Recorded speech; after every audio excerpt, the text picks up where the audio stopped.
Nuestra comunidad ya está preparada para darle valor a su voto en YouVote.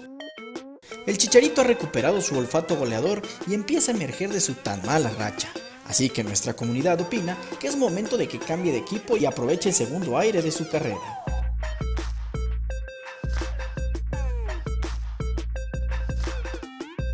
En Europa, solo 4 equipos pueden obtener el triplete de las diferentes ligas. A pesar de la competencia para nuestra comunidad, existe un ganador absoluto, y este es el Barcelona. Y los problemas para Chivas no parecen terminar. Después del despido de Cardoso, las polémicas no se hicieron esperar. Entre una densa neblina que amenaza al equipo al descenso, se anuncia la contratación de Tomás Boy como nuevo pastor del rebaño, y nuestra experta comunidad opina que le irá bien al nuevo director, pero aclara que no es lo que necesita el rebaño.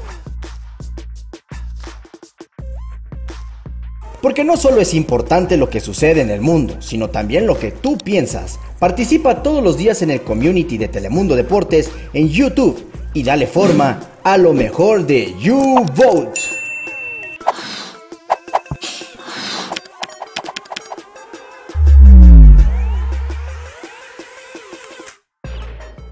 Ya que nos encontraste, no nos pierdas. Suscríbete a nuestro canal de YouTube de Telemundo Deportes.